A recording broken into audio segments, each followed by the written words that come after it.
좋으신 하나님의 은혜가 여러분과 여러분의 가정에 함께 하시기를 주의 이름으로 축원드립니다. 우리 옆에 계신 분 인사하면서 옆에 앉아주셔서 감사합니다. 옆에 앉아주셔서 감사합니다. 인사하시고 그래요. 네, 옆에 앉아주신 거 감사하고요. 좀 그렇습니다. 자, 오늘 하나님께서 우리에게 주시는 말씀의 제목이 전도의 삶으로 보여주는 믿음, 나의 믿음이라는 겁니다. 내가 진짜 믿음이 있으면 그 모습이 전도의 삶으로 나타나야만 된다라고 하는 그 내용입니다. 말씀의 제목을 보면 전도를 강조하는 것 같지만 이 본문을 기록한 요한도 또 제가 설교를 할 때 초점은 전도가 아니라 믿음입니다. 내 믿음은 내가 진짜 믿음이 있으면 그 사람이 삶을 통해서 전도라는 모습이 나타날 수밖에 없다라는 뜻이지요. 자, 오늘 하나님의 말씀 그럼 보도록 하겠습니다. 요한복음 14장 12절 말씀을 한번 보도록 하겠습니다. 14장 12절 말씀에 내가 진실로 진실로 너희에게 이르노니 나를 믿는 자는 내가 하는 일을 그도 할 것이요 또한 그보다 큰 일도 하리니 이는 내가 아버지께로 감이니라. 여기 말씀에서 중요한 것은 나를 믿는 자라는 말씀이 나오죠. 나를 믿는 자. 나를 믿는 자라고 하는 것이 무슨 뜻인가라는 거죠. 예, 다시 말해서 이 본문을 통해서 여러분 예수님 믿습니까? 예, 그래요. 지금 요한복음 14장 12절에 나를 믿는 자 이렇게 나오는데 여러분이 예수님 믿어야 됩니다. 그래서 예수 믿으면 안 믿으면 큰일 난다라는 거예요. 왜 그러느냐면 나를 믿는 자라는 정말 내가 믿음 있는 사람인가라는 것을 이제 확인하게 되는데 본문에 요한복음 14장 1절 말씀해 볼까요? 내가 왜 믿음을 가져야 되는지 14장 1절 말씀해 보면 너희는 마음에 근심하지 말라. 하나님을 믿으니 또 나를 믿으라. 내 아버지 집에 거할 곳이 많도다. 이렇게 기록되어 있어요. 하나님 믿고 예수님 믿고 같은 거죠. 하나님은 믿는데 나는 예수님을 안 믿는다. 그거는 구원 얻는 믿음이 아닙니다. 모함의 종교 있잖아요. 우리는 알라, 즉 여호와 하나님을 믿는데 예수는 하나의 선지자 중에 하나로 예수 안 믿는 거예요. 그것은 믿음이 아닙니다. 삼위의 하나님, 성부, 성자, 성령 하나님을 믿고 예수님 믿고 그래요. 신천지나 다른 이단에서는 하나님 믿고 예수님 불안한 그거를 누구 자기 교주들이 그것을 또 한다 해가지고 자기들이 성령이고 자기들이 또 구원을 이룬다라는 거죠. 그것은 하나님 믿는 거 아닙니다. 하나님 믿으면 예수님 믿어야만 그것이 진짜 믿음이에요. 아멘. 그러면 믿으면 결과가 14장 2절에 내 아버지 집 나오죠. 여기서 집이라고 하는 것은 오이코스라는 단어입니다. 이것은 천국에서 우리 주님과 함께 영생 복락을 누리게 될 천국을 얘기하는 거죠. 자, 예수님 믿어야 천국 갑니다. 이거는 타협할 수 있는 여지가 없어요. 예수 믿어야 천국 갑니다. 예수 안 믿으면 지옥 갑니다. 방법이 없어요. 제가 여러분에게 겁을 주기 위해서 그런 게 아니라 예수 안 믿으면 지옥 갑니다.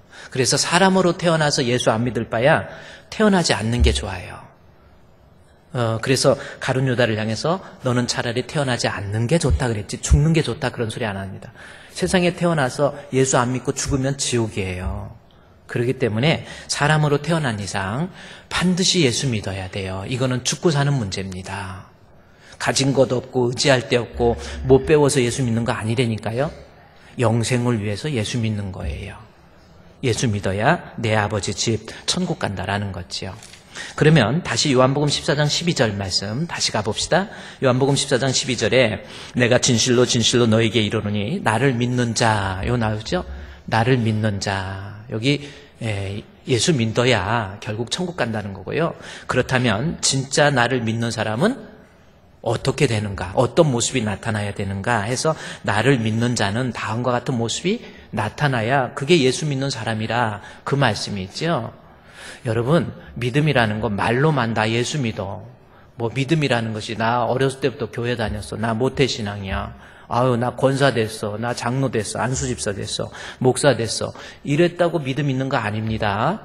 믿음은 우리가 눈으로 볼 수도 없고 손으로 만질 수도 없어요. 그러다 보니까 본인이 믿음도 없으면서 믿음 있는 것으로 제발 착각하지 마세요. 이건 영생과 관련된 거기 때문에 반드시 점검을 해야 됩니다.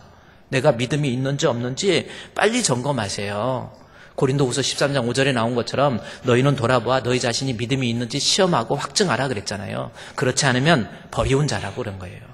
그러니까 하나님 앞에 버림받는 사람, 어떤 사람이 버림받느냐? 믿음 없는 사람이 버림받습니다. 그래요.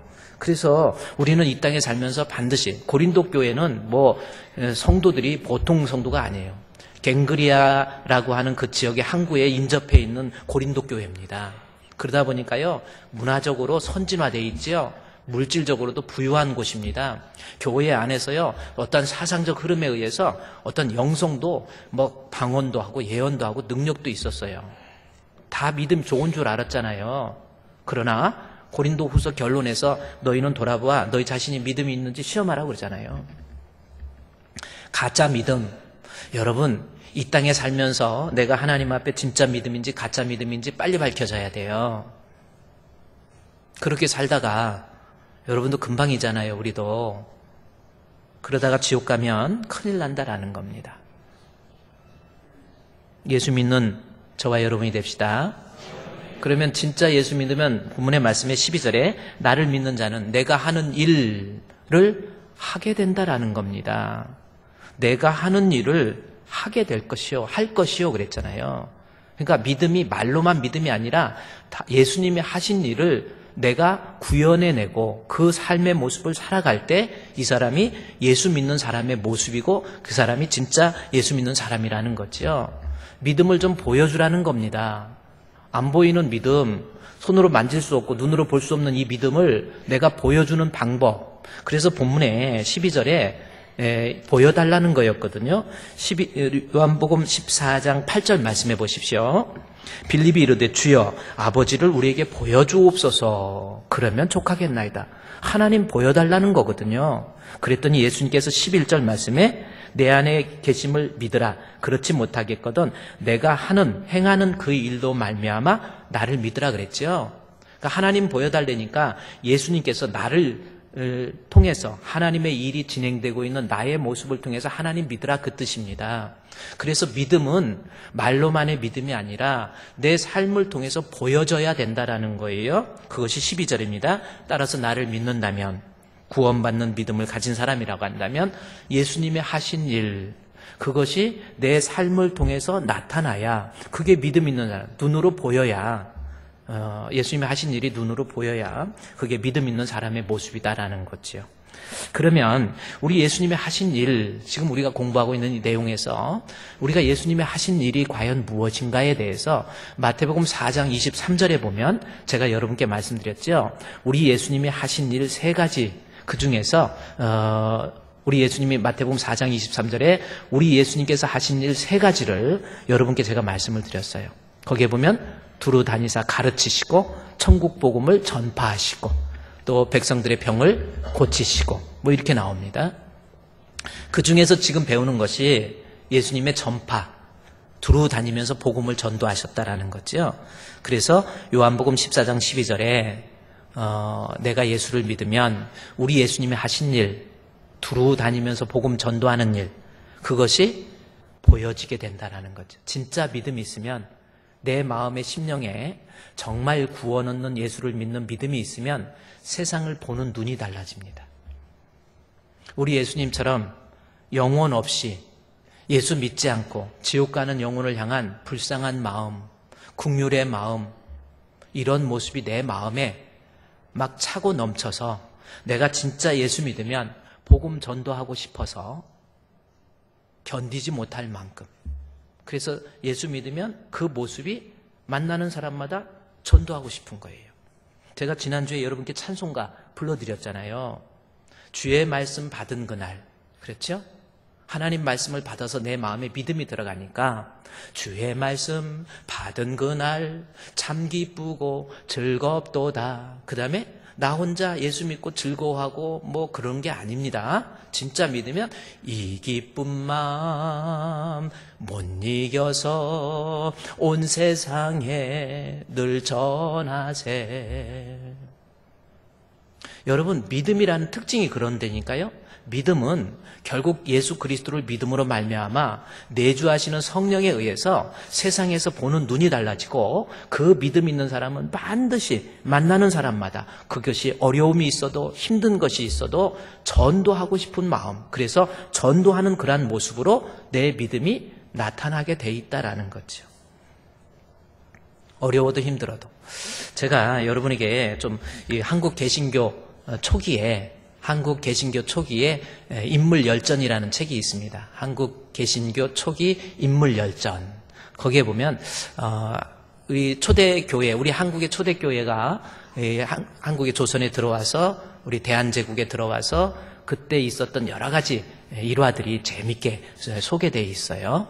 그 중에서 제가 여러분께 좀 말씀드리고 싶은 분은 바로 엄규현이라고 하는 요분입니다. 좀 무섭게 나왔죠? 옛날 사진이라서 그렇습니다. 저분이 엄규현 장로, 그때는 영수라고 그랬어요. 영수. 그래서 엄영수, 엄장로, 이렇게 저분입니다. 이렇게 흑백, 저게 초상화가 아니고 사진이죠. 그래서 저분입니다. 참 무섭게 생겼지만 대단하신 분입니다. 저분은 어떤 분이냐면, 그때 당시에 우리 혼란기, 우리 구한말, 우리 조선이 망하고 대한제국, 고종 황제, 이제 황제국이 되잖아요, 우리도. 그래서 대한제국이 생기고 그럴 때, 러시아, 일본, 러일 전쟁하고 서구 열강들이 이 조선에 막 들어올 때, 나라가 얼마나 국권이 유린되고 얼마나 혼란스럽고, 그때 구한말 때 살았던 분이 바로 엄규현 장로, 엄규현 영수라고 하는 분이십니다. 근데 저분이 은혜를 받고, 선교사들을 통해서 은혜를 받고 말씀을 듣고 예수 믿게 된 거예요. 그래서 서양 종교, 서양 귀신이라고 그랬는데, 서양 종교, 예수 그리스도를 통해서 종의 마음, 저분의 마음속에서 예수님 믿는 믿음이 생긴 겁니다. 예수 믿고 나니까 생각이 달라지는 거예요. 생각 자체가 틀려지는 거예요.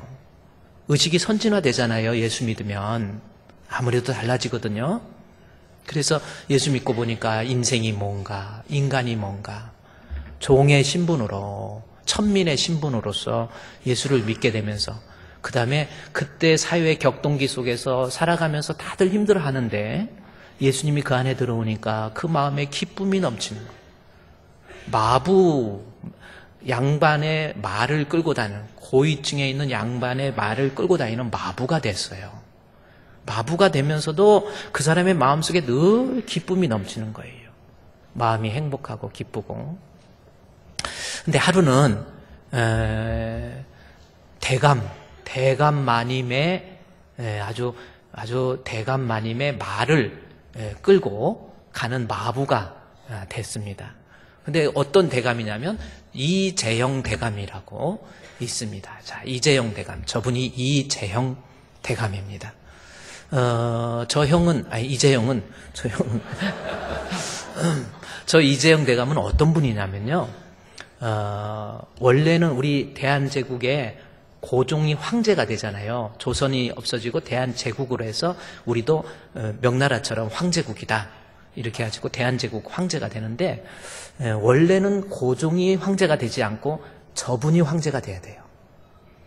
왜냐하면 혈통적으로 저분은 철종대왕, 우리 조선 말기 철종대왕의 사촌, 경평군의 첫째 아들입니다. 그래서 왕의 서열로 보면, 그리고 흥성대원군의 둘째 아들이에요. 첫째 아들은 왕이 될 수 없었잖아요. 그래서 둘째 아들이고 저 사람이 왕이 되어야 되는 거예요. 이재영이라는 분이.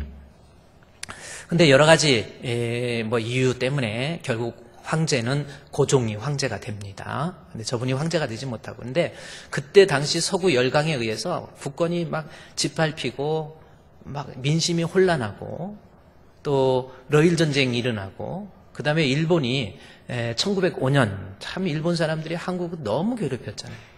어느 세계 어느 나라의 역사를 봐도 식민지 국가를 그렇게 괴롭힌 나라는 일본밖에 없어요.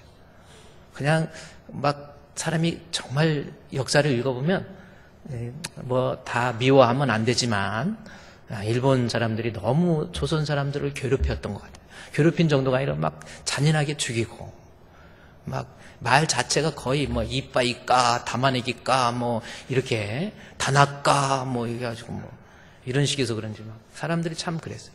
그리고 1905년도 자 우리 근대 초기에 1905년도에 결국 일본은 이 조선에 대한 야욕을 포기하지 않고 을사조약을 맺잖아요.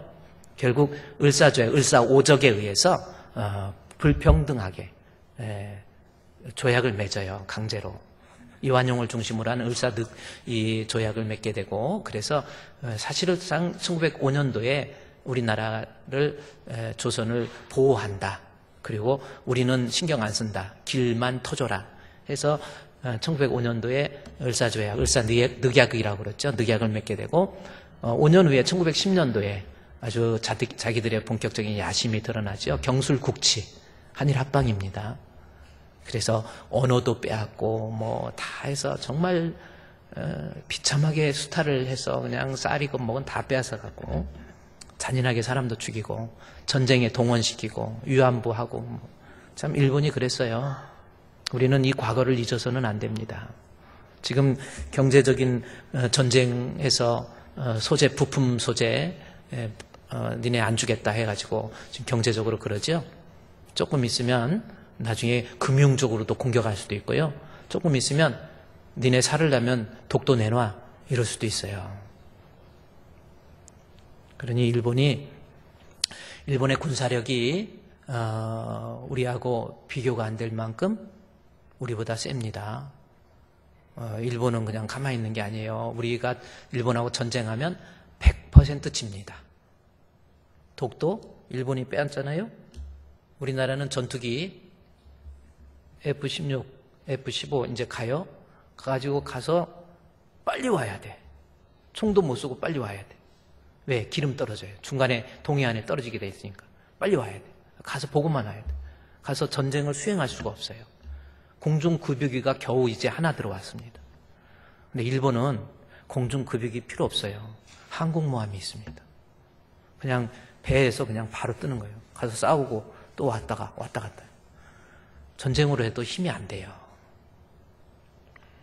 그러니까 우리도 빨리 준비해야 되겠죠? 어쨌든. 근데 제가 지금 그 말을 하려는 게 아니라 일본이 1910년대에 한일 합방하고 그러니까 이재영이라는 대감이 원래는 황제 자리인데 모든 거 포기하고 그냥 낙향하듯이 그래서 풍기 군수로 가요. 풍기 군수로. 갔다가 그것도 그냥 내팽개기 치고 좀 그렇습니다. 그러면서 어떻게 보면 방랑 생활을 해요. 그러는데 어느 날 선친, 그러니까 왕이잖아요. 자기 선친들이 왕이잖아요. 선친의 성묘를 위해서 말을 타고 갑니다. 그때 이재영 대감의 말을 끌었던 마부가 바로 엄영수라고 하는 분이 말을 끄는 거예요.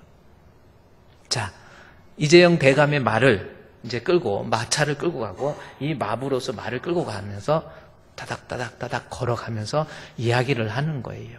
한참 가다가 다시 엄규현 저분 한번 사진 한번 보여줄까요? 저분이 종인데 마부면 가장 천민이거든요. 근데 저분이 말을 끌고 이렇게 마차를 끌고 가는 마부를 하는 마부로서 가다가 성묘를 가면서 이야기를 합니다. 날이 그때는 지금 여러분이 뭐 이렇게 같이 얘기할 수 있는 상대가 아니라니까요. 종은 그냥 물건으로 생각해서 죽일 수도 있고 그렇습니다. 그리고 황손인데 저거를 어떻게 말도 못 걸지요. 근데 말을 끌고 이렇게 가면서 저분이 날이 예수 좀 믿으시지요. 그러는 거예요.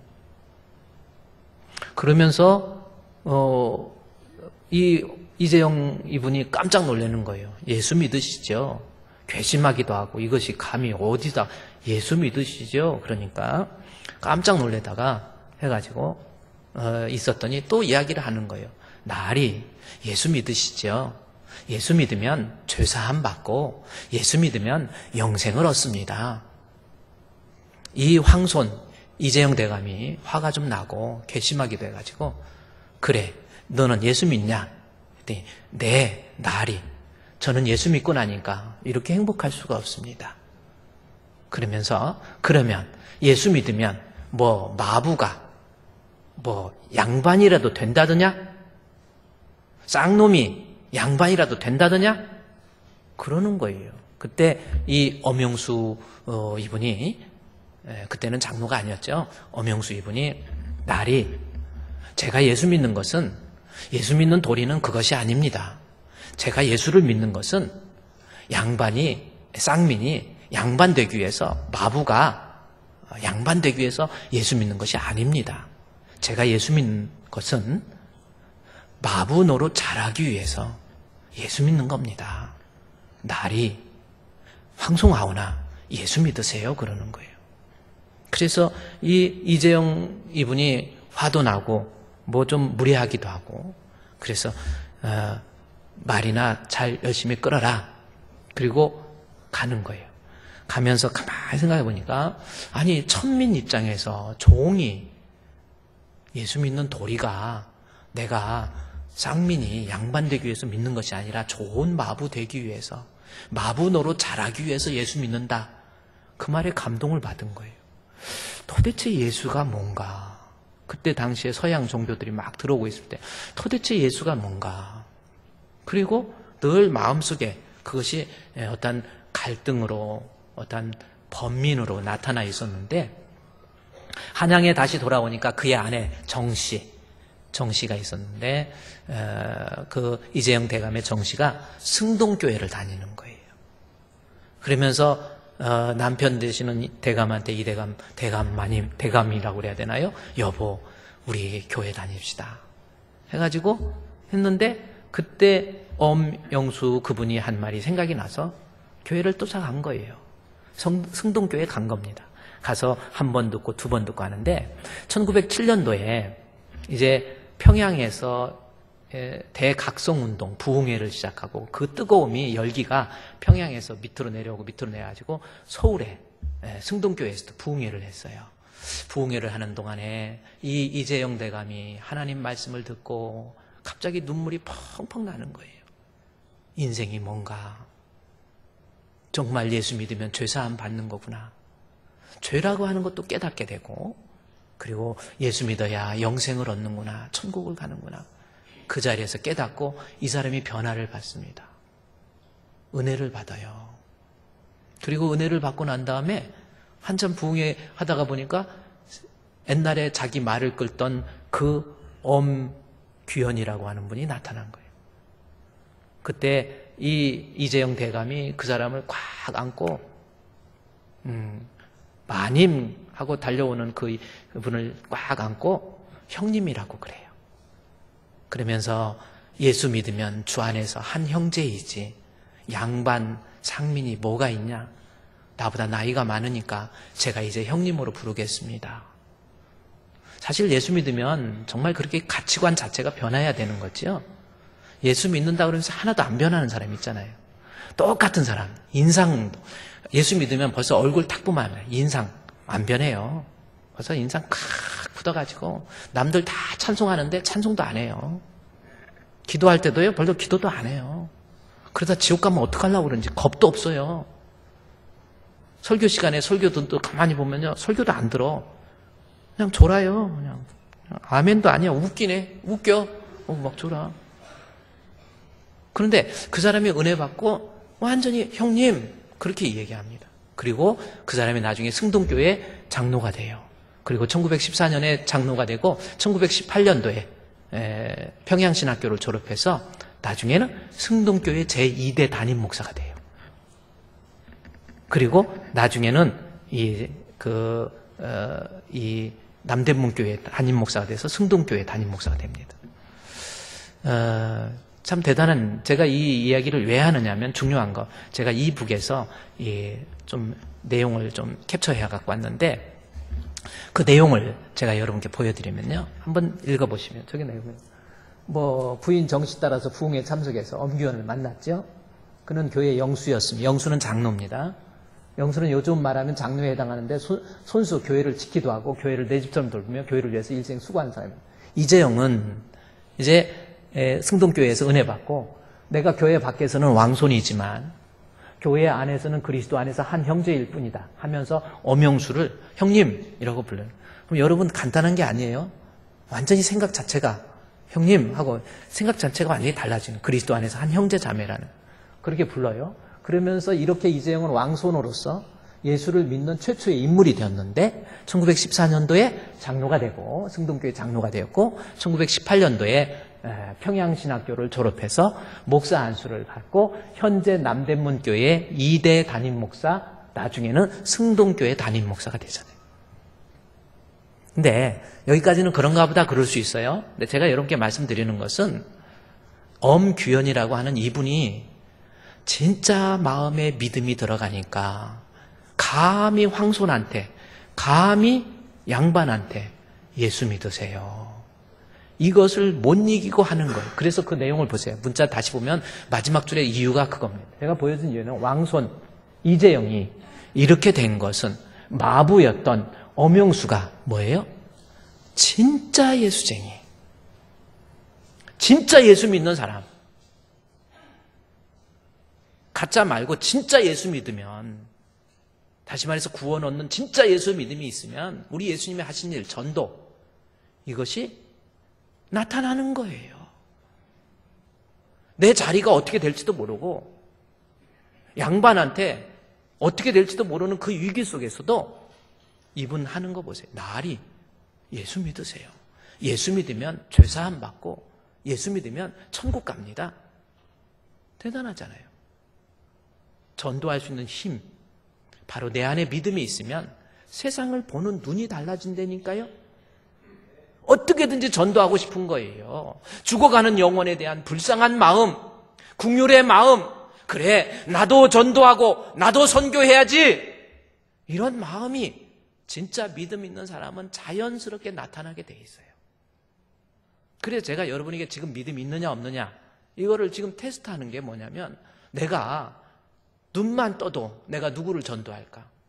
밖에서 사람 만나도 이 엄영수처럼 나으리 예수 믿으시죠.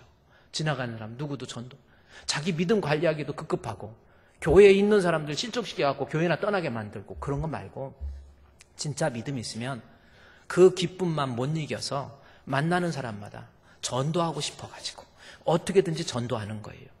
그게 내 믿음이 있다고 하는 증거라니까요. 여러분 한번 생각해 보세요. 전도했습니까? 전도하고 싶은 마음 하나도 안 생깁니까? 그래요.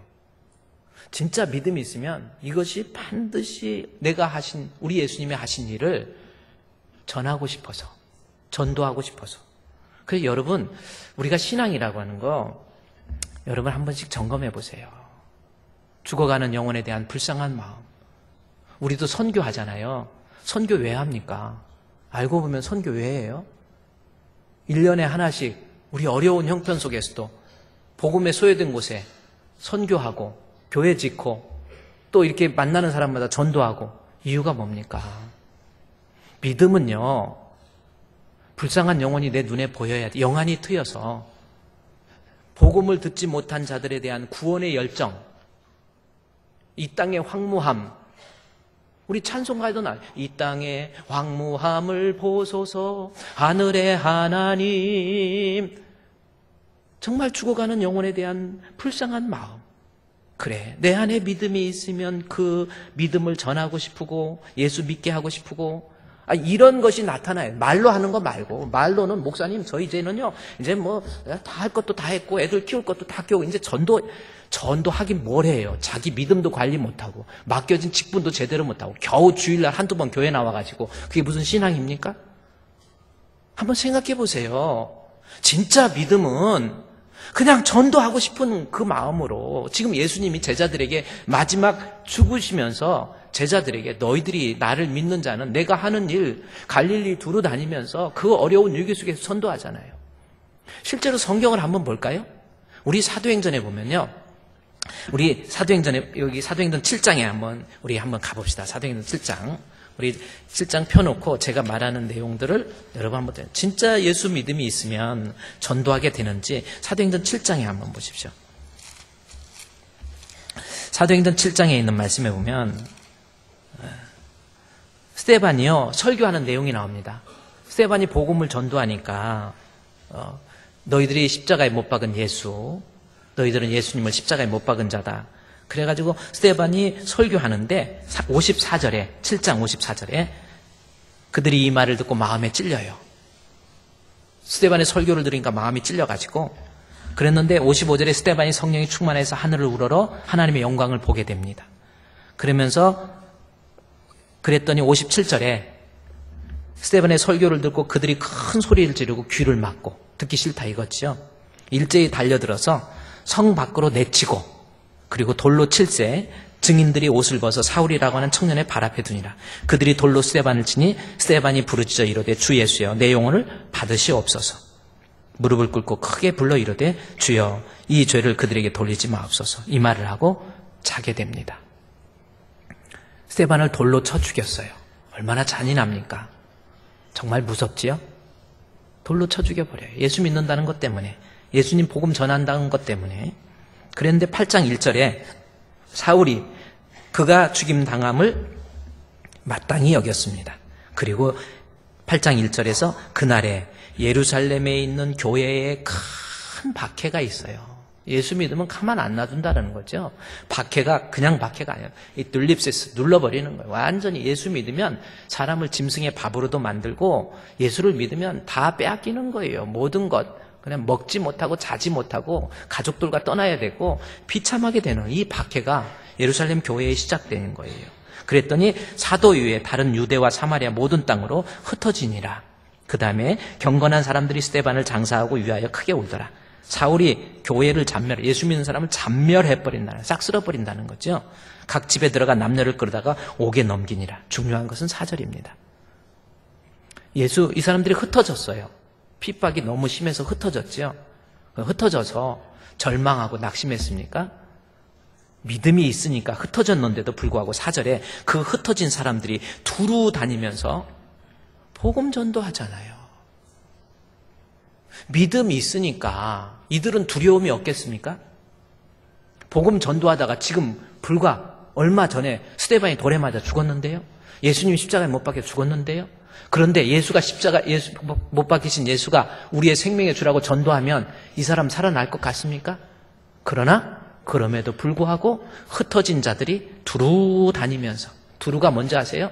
복음 전도하는데 힘든 것도 있고 괜찮은 것도 있는데 힘들다고 전도 안 하고 그런 게 아니라 내 안에 믿음이 있으니까, 내 안에 신앙이 있으니까 엄규현 장로처럼 날이 예수 믿으시지요? 예수 믿으면 죄사함 받고 예수 믿으면 영생을 얻습니다. 두루 다니면서 복음을 전해요. 빌립이라고 하는 제자는 빌립이 사마리아 성에 들어가요. 이방인들의 혼혈들이 있는 사마리아 성에 들어가서 그들에게 복음을 전파하잖아요. 제가 여러분께 말씀드리는 것은 성경적으로 봐도 내 안에 믿음이 있으면 그 믿음은 반드시 전도의 모습으로 나타나야 믿음 있는 사람이라는 겁니다. 여러분은 어떻습니까? 진짜 믿음 있는 사람입니까? 한번 생각해 보세요. 우리 한번 믿음 점검해 보세요. 지금까지 한 사람도 전도 못하는 거, 지금 제가 전도에 초점을 두는 게 아니라니까요. 정말 믿음이 있으면 내가 이것이 십자가의 길이고 돌에 맞아 죽는다 할지라도, 그곳이 갈릴리와 같은 사마리아와 같은 험한 곳이라 할지라도 내가 예수가 그리스도라고 하는 전파에 대해서 결코 손을 내려놓지는 않잖아요. 여러분 믿음이 있습니까? 한번 생각해 보세요. 내가 전도하고 있습니까? 만나는 사람에게 긍휼과 자비의 마음이 들어가고 있습니까? 이 땅의 황무함이 눈에 보입니까? 전도하고 싶어서, 선교하고 싶어서 하나님 앞에 기도 제목 놓고 그러고 있습니까?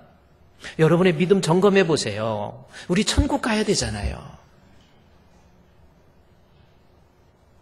전도가 초점이 아니라 여러분 믿음이라는 거예요. 믿음이 있으면 전도하는 거예요. 한번 이 시간에 한번 여러분 자신 생각해 보세요. 나 정말 믿음이 있는지, 아버지 집에 거할 수 있는 믿음이 있는지. 그런데 그 믿음은 눈으로 보여져야 되는데 우리 예수님이 하신 전도 얼마만큼 했습니까?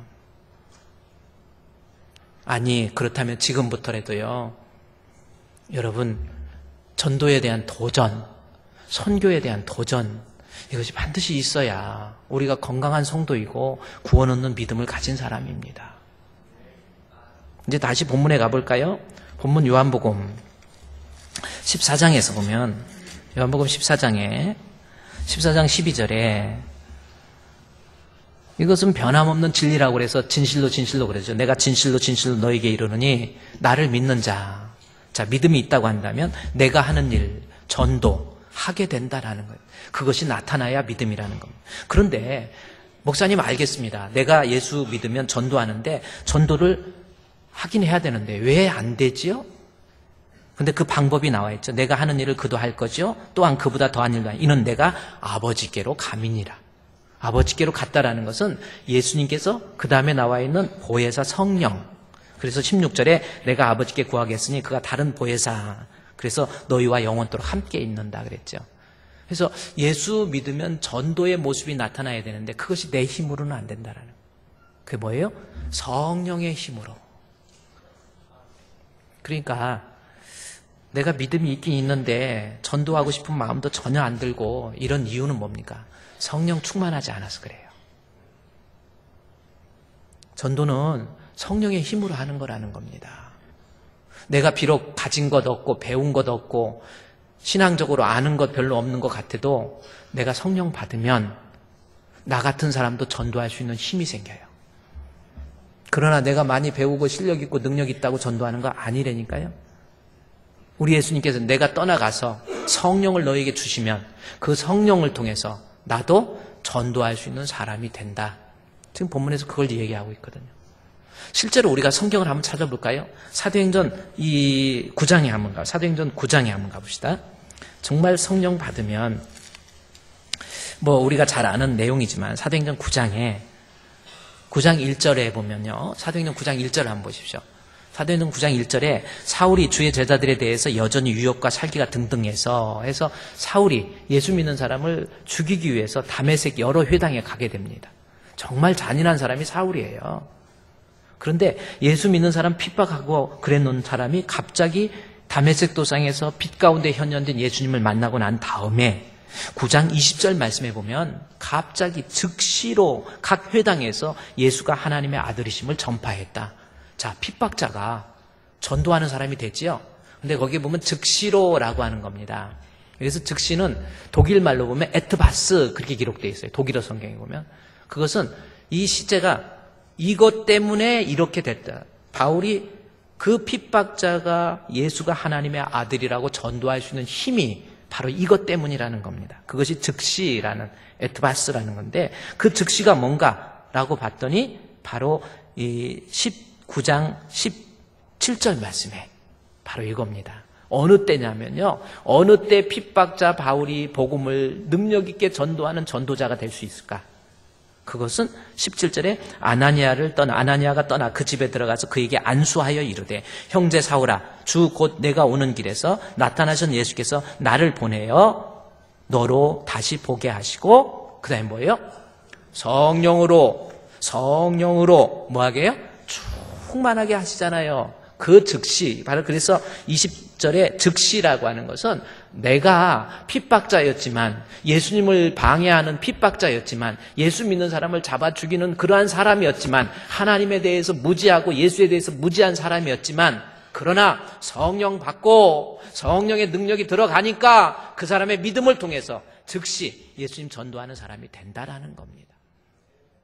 여러분이 진짜 믿음은 전도의 모습이 나타나야 되는데 내 힘이 아닌 성령 받게 되면 핍박자였다 할지라도 선교나 전도에 대해서 아무런 도전을 받지 않았던 사람이라 할지라도 내가 성령 받으면 주여 나도 선교하고 전도하겠습니다. 만나는 사람마다 예수 믿으세요. 예수 믿으세요. 그게 뛰쳐나온다니까요. 마부 입장에서 양반한테 날이 예수 믿으시지요. 쉬운 게 아니라니까요. 예수님이 그 안에 있으니까 성령의 능력으로, 내가 죽을지도 모르지만 성령의 능력으로 날이 예수 믿으시지요. 우리 옆에 있는 사람한테 한번 인사하면서 날이 예수 믿으시죠 한번 해봅시다. 이것마저도 쑥스럽지요. 날이 예수 믿으시죠. 이것도 쑥스럽잖아요. 그런데 이 엄규현 장로님, 이분 보세요. 그 안에 예수님 들어가니까 이분이 배움이 있습니까? 그때 당시 천민입니다. 천민이지만 내 힘으로 전도한 게 아니라니까요. 성령 받고 나니까. 우리 조선에 있었던 평양의 대부흥운동, 리바이블이죠. 학사 에스라와 느헤미야 시대 때 일어났던 성령의 부흥운동이 이 조선 땅에 1904년에 원산에서 1907년 평양에서 그리고 1906년 승동교회에서 부흥의 역사를 통해서 내 심령이 뜨거워지고 성령 받으니까 날이 예수 믿으시지요. 여러분 진짜 믿음 있고 성령 충만하면 그게 나오게 돼 있어요. 이번 기회에 여러분요 정말 전도, 사람이 마음으로, 로마서 10장에 보면 사람이 마음으로 믿어 의에 이르고 입으로 시인해야 구원받습니다. 그래서 로마서 10장에서 그 얘기를 해요. 사람이 마음으로 믿어 의에 이르고 입으로 시인해야 구원을 얻느니라 그랬죠? 구원이 뭡니까? 마음으로 믿어서는 의에 이뤄요. 그러니까 나 예수 믿어, 눈에 안 보이잖아. 마음으로 믿으니까 믿는 게 뭘로 보여야 돼요? 마음으로 믿어 의에 이르고 입으로 시인해야 구원 얻는다. 입으로 시인이 뭔가? 그 다음에 쭉 내려가 보면요, 아름다운 자의 발걸음이여 복음을 전하는 자. 입으로 시인이 전도라니까요. 그러니까 정말 구원 얻는 믿음, 말로만 나 예수 믿어, 나 교회 좀 다니고 헌금 좀 했고 뭐 이랬다고 구원받는 게 아니에요. 그 성경 마음으로 믿은 거, 나 혼자 예수 믿고 나 잘 되고 나 혼자 뭐 이러고, 그게 아닙니다. 겨우 내 신앙 관리하는 게 믿음이 아니에요. 구원 얻는 믿음은 입으로 시인해야 되는데, 입으로 시인이 뭔가 봤더니 아름다운 자의 발걸음, 보내심을 받지 않았으면 어찌하여 전파려 기록된다. 아름다운 소식을 전하는 자의 발이 아름답다, 요 말이 나오지. 전도해야 구원 얻는 믿음이라니까요. 제가 여러분 한번 성경에 그대로 나와 있잖아요. 그러니까 여러분의 믿음을 한번 정해요. 내가 전도 못한다. 아니에요. 구원 얻는 믿음 아니에요. 따라서 성령 충만한 가운데 예수가 그리스도심에 대해서 전하는 우리 성도. 할렐루야. 여러분 다짐 한번 해보세요. 그러면 어떤 사람에게 성령을 주시는지 그것까지도 한번 알아봅시다. 이 사도행전에서 어떤 사람에게 성령을 주는지 사도행전 4장에 앞으로 가보세요. 자, 사도행전 4장 31절 말씀해 보면 31절에 빌기를 다음에 모인 곳이 진동하더니 무리가 다 성령 충만하여 담대히 하나님 말씀을 뭐하라고 그랬어요? 자, 이 말씀 31절 말씀을 잘 보세요. 하나님 말씀을 담대하게 전해요. 담대함이라는 것은 죽을지도 몰라. 정말 어려워. 정말 힘들어. 상민 입장에서 양반한테, 그것도 황손한테 날이 예수 믿으시오. 정말 두려운 일이에요. 그런데도 담대하게 하나님 말씀을 전했어요. 이유가 뭐예요? 뭘 받으면? 그래서 본문에 무리가 다 성령이 충만하니까. 지금 사도행전에서 계속 강조하는 것이, 베드로는 뭐 배웠습니까? 베드로가요, 어린 소자 앞에서도 꼼짝 못했던 사람, 나 예수님 모른다고 한 사람인데 사도행전 2장부터 가보세요. 베드로가 대제사장들과 서기관들 앞에서 너희 부형들이여, 너희가 예수를 십자가에 못 박았느니라. 아니, 그 담대함이 어디서 나온 거예요? 사도행전 2장 전반부에 나오냐. 베드로가 성령이 충만해서. 성령 충만하면 여러분, 나도 복음 전할 수 있는 능력이 생기는 거예요. 그래서 하나님 말씀을 전하는데 그 이유가 성령이 충만이에요. 그러면 어떻게 하면 성령 충만하죠? 본문에 나왔잖아요. 31절 지금 계속 앞에서 띄워놓고. 성령 충만의 방법이 뭐예요? 그래, 빌기를 다 했다라는 겁니다. 빌기를 다 했다라는 것이 기도가 끝났다 그 뜻이 아니에요. 최선을 다해서 하나님 앞에 빌기, 진력했다라는 뜻입니다. 다 했다는 것이 진력했다. 하나님 앞에 기도한 거예요. 초대교회 사람들이 그런 핍박 속에서, 그 위기 속에서 복음을 전도할 수 있는 힘은 성령인데, 그들이 성령을 어느 때 주셨는가 봤더니 하나님 앞에 기도하고, 주여, 하나님, 주여, 나에게도 성령의 충만함을 허락해 주시고, 주여, 내 심령을 주님이 뜨겁게 해 주시옵소서. 최선을 다해서 하나님 앞에 기도했더니 성경에 나오잖아요. 내가 성령의 충만함을 받게 되고, 성령 충만하니까 나 같은 사람도 비록 능력이 없는 것 같아도 성령의 능력으로 복음 전도하는 사람이 된다. 지금 이 말씀이잖아요. 아니, 그래서 여러분 한번 이때쯤에 여러분 인생 남은 시간이 얼마나 남은가 종종 그거 생각을 해봐야 됩니다. 저도요, 막 옛날에 막 웬만한 거 다 외우고 막 이게 지금 잘 외워졌거든요. 근데 요즘 설교할 때 이게 설교 쉬운 게 아니에요. 여러분 눈 보고 설교하려면 다 외워야지. 설교 명부 보면서 여러분 오늘 여기 엄귀현이란 이분이 그래 여러분이 여기 했는데 이러고 설교하면 누가 설교 들어. 그러니까 다 외워버려야 돼요. 다 육화시킨 다음에 설교를 해야 그게 설교지. 그래 옛날에는 이거 막 기독교 관련된 서적, 그 역사 다 외웠어. 근데 지금은 요즘 좀 까물까물해져. 잘 안 외워져. 무지하게 고생해야 외웁니다. 여러분은 그냥 들을지 몰라도 이게 쉬운 게 아니야. 잘 안 외워져. 그래서 자꾸 헷갈리기도 하고. 뭐 이제 보니까 이제는 우리 어쩌다가 우리 성도들 이름이 생각이 안 나. 뭐 예를 들어 장로님 이름도 어떤 때는 우리 김종섭인가 이렇게 생각이 돼. 예를 들어서 이름이 그러는 거예요.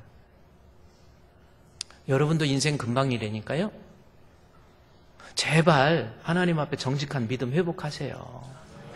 지금 제자들에게 예수님께서 너희가 나를 믿는다면 내가 하는 일 전도 감당하는데 베드로 너 네 힘으로는 못해. 성령이 충만하니까 하나님 앞에 기도하면서 주여 여러분 심령 놓고 기도하세요. 하나님 나에게도 주의 성령을 충만하게 내려 주시옵소서. 심야 기도도 한 번씩 참석해야지. 제가 뭐 틀린 말 했습니까? 권사로 세웠는데 1년간으로 심야 기도 한 번도 안 나오고 목사님이 불러서 한번 경고 조치를 하면요. 여러분 그렇습니다. 진짜 유진 피터슨 내가 늘 얘기했지만 목사는 성도에게 갑이 되면 을이 되면 안 돼요. 뒤에 unnecessary pastor라고 하는 목사가 되어가지고 불필요한 목사 성도 비유 맞춰가지고 교회 빠져도 괜찮아요, 착해요, 잘했어요, 계속 빠지세요. 뭐 해도 11조를 제대로 안 하고 헌금 안 해도 그냥 할 거는 해야 되는데도 그냥 중직자가 돼가지고 왜 제대로 그러냐. 불러서 말도 못하고 그러면 안 돼요. 불러서 이야기하고 아닌 건 아닌 거고 이거 하나님 앞에 그래야 천국 가지요. 리페어예요. 고쳐서 가야지. 기부업 포기하면 안 돼요. 목사님 목포댁 되지 마세요. 따라합시다. 목포댁 되지 말자. 목포댁이 뭔지 아세요? 목사님이 포기한 사람. 부르지도 않습니다. 말도 안 해요. 내버려 둬요. 그게 무서운 거예요. 따라합시다. 목포댁. 집이는 목포댁 아니요? 따라합시다. 집이는 목포댁 아니요? 한번 해보세요. 저희 어렸을 때는요, 누가 시집 오면은 저 사람은 전주댁, 목포댁, 무슨 댁 그랬거든? 상주댁, 이렇게. 여러분, 목포맨 되지 마세요. 목포댁 되지 마세요. 목사님이 포기하는 사람 되면 안 돼요. 한평생 살면서. 왜 주의 종을 세웠겠어요? 여러분의 신앙관리 잘하고. 심야기도 참석 좀 하십시오. 그러면 하세요. 수요예배도 좀 나오세요. 나오세요. 새벽기도도 어쩌다 한 번씩 나오세요. 그러면 나오세요. 목사님, 저는요, 이제 그런 거 저런 거 간섭 싫으니까 그저 조용히 간섭 안 하는 교회. 그저 내가 죄를 짓고 하나님 앞에 불충해도 내버려주는 교회. 그래. 가까이, 목사님 가까이 하니까 흠도 보이고 결점도 보이고 이렇게 얼굴 깨끗한 것 같아도 가까이 보니까 여기 점 있네요. 막 이러면서. 그래서 조용히 좀 거리를 두면서 제가 조용히 신앙생활 하려니까 저 타취하지 마세요. 하나님 앞에 심판을 생각하세요. 하나님 앞에 뭐 하라고 할 겁니까? 사도행전에 나온 것처럼 주님 앞에 손 들고 기도하세요. 심야 기도도 좀 나오세요. 밥을 못 먹어도 나오는 분도 있잖아요. 그래 나와가지고 하나님 앞에 주여 내 영성을 놓고 기도. 하나님 내 영혼의 신앙 성령 빈들의 마른 불같이 시들은 나의 영혼 주님의 허락한 성령 주실 줄 믿습니다.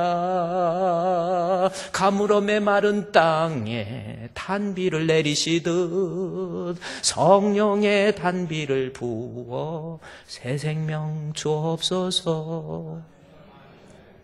저와 여러분도요 진짜 예수 믿으면 전도합니다. 하나님 앞에 한번 눈 감고 생각해 보세요. 내가 누구를 전도할고, 죽어가는 자식이 신앙생활 제대로 안 해도 내버려 두고 성령 못 받아서 그래요. 천국과 지옥이 뭔지를 몰라서 그러는 거예요. 성령 받아서 가까이 있는 가족, 친척, 주변에 있는 사람들 그 땅의 황무함을 좀 바라보고 복음 전도함으로 능력 받아서 복음 전도함으로 우리 주님 앞에 인정받는 참 믿음의 사람이 되시기를 주님의 이름으로 축원드립니다. 하나님 감사합니다. 우리 주품교회 성도들 하나님 마음에 드는 성도 하나님 앞에 인정받는 알곡이 되게 해 주시옵소서. 성령 충만해서 우리 예수님이 하신 일 전도의 사명 잘 감당함으로 하나님 앞에 인정받는 알곡 성도 되게 해 주시옵소서. 예수님의 이름으로 기도드리옵나이다. 아멘.